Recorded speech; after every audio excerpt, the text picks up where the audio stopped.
So I'm going to show you guys another toilet paper gem that you can make. So you can make any size, any shape, any look that you like. So that would kind of work back with this. And you can just stick a bail into it. And if you can't get it to stay in, you can put some glue on it to make it stick. So that's how this would look together.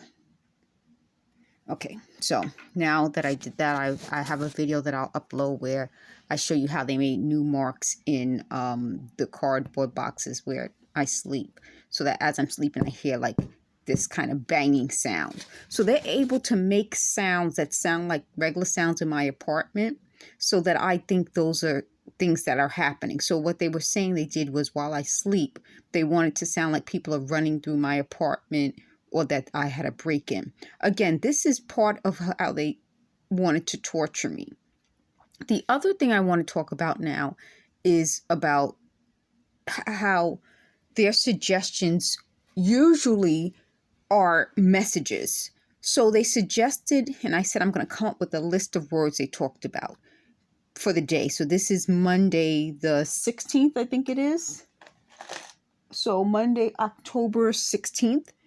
They talked about a word called carbuncle. I've never heard of a carbuncle, but they said that's like a lump on your eye. So I have like a little lump on the side of my face right here. So I don't know whether that's considered a carbuncle. Again, that wouldn't be a word I would use. They said font of information. I don't know what a font of information is. I know a font is something that is what kind of font you use when you print something out, like if you use this type of font versus that type of font. But I've never heard of a font of information. Maybe you guys have heard of that. They also said, what was the other thing they were talking about?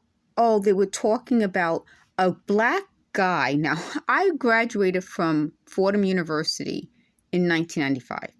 But they said when I was there, and it couldn't have been 91, 92.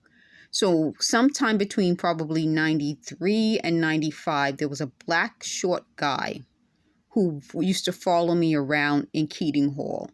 I don't remember this black short guy, but they said his name is the same name as the guy who I went to high school with. I don't know.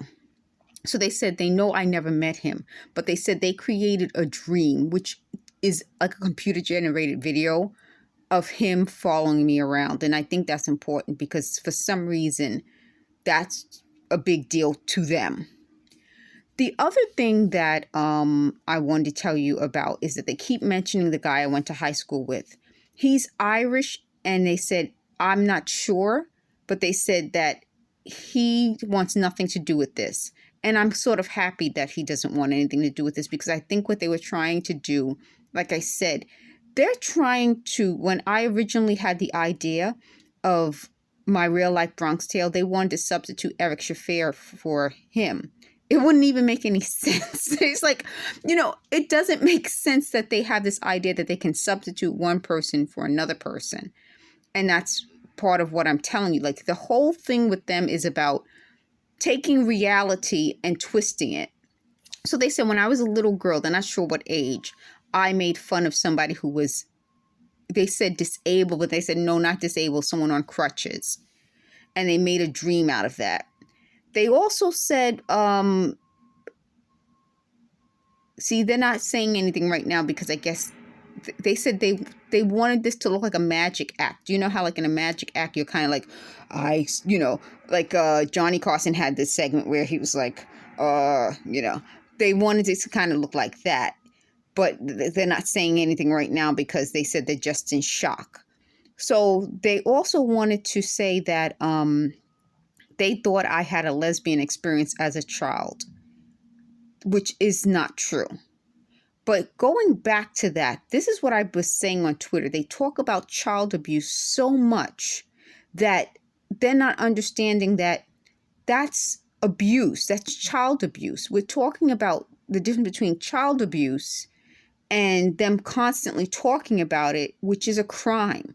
So every time I say something's a crime, they always want to debate crime. There's no debating on crime. There are statutes and laws. So they said this is connected to child abuse. It is. It very much is. So they said that certain words they say, they try to imitate how I would say it, which is, again, trying to substitute me for someone else. So they say, I said something like they don't, and they said that's grammatically incorrect. I don't understand how they don't is grammatically incorrect. But again, according to them, a lot of things